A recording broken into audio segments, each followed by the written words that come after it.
Nimewaona wanawake wengi wakiwapoteza wanaume wazuri kwa kosa hili.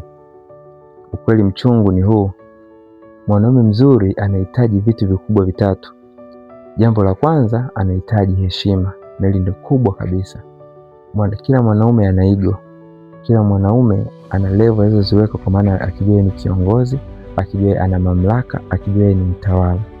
Kwa hiyo anahitaji heshima kwa hali yoyote ile aliyokuwa nayo. Wanawake wengi wanashindwa kutofautisha kati ya mwanaume aliyokomaa kihisia na wanaume wanaoita mwanaume bwege. Mwanaume akiwa mkomavu kihisia anaweza kucontrol hisia zake vizuri.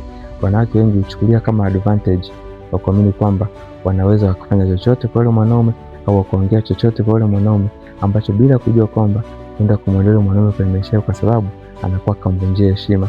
Jambo la pili, mwanaume anataka amani. Mwanaume yoyote anaweza akaoa kwa sababu nyingi sana, lakini sababu kubwa inayomfanya mwanaume kuoa ni anataka amani, anataka utulivu. Ndio maana jukumu kubwa la mwanamke ni ku-create a home, kutengeneza nyumbani ambako ni mahali tulivu, ambako ni mahali penye kuleta amani kwa ajili ya mwanaume. Wanaume wanashinda kwenye mihangaiko kwa sababu waomba kutafuta, na katika kutafuta kwao wanakutana na changamoto nyingi sana. Hivyo wanahitaji mahali ambako wataenda kuwa tulizo lao, wataenda kuwapa amani, ili aweze kuchora ramani mpya kwa ajili ya kesho yake. Jambo la tatu, mwanaume anahitaji appreciation.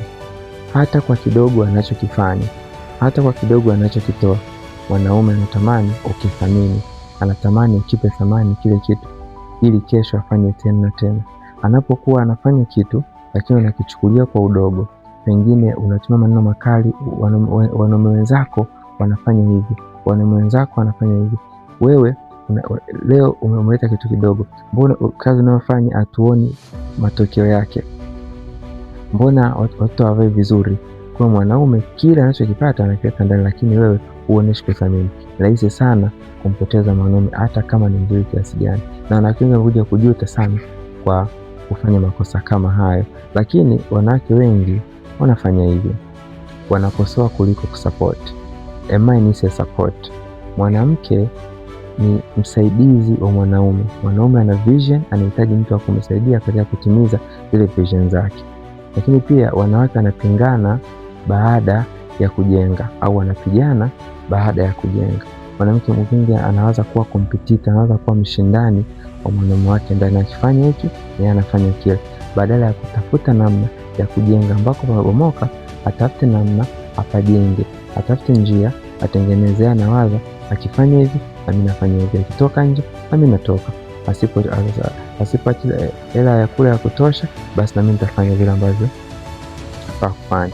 Lakini nyingine wanataka control badala ya kushirikiana. Mwanaume anahitaji ushirikiano, mwanaume anahitaji mfanye kitu kwa pamoja. Hata kama hahitaji, basi jaribu kutengeneza hicho kitu kwa mume wako, kuliko kutaka kumcontrol mwanaume. Then never try kumcontrol mwanaume, kwa sababu utapoteza.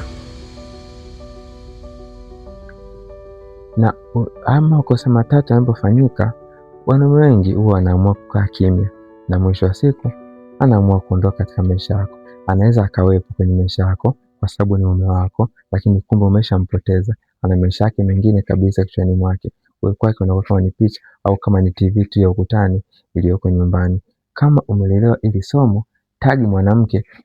Kama umeelewa somo vizuri, tag mwanamke ambaye anahitaji kusikia hili, ili kesho aweze kujenga mahusiano yake na kutafuta amani ya nyumba yake.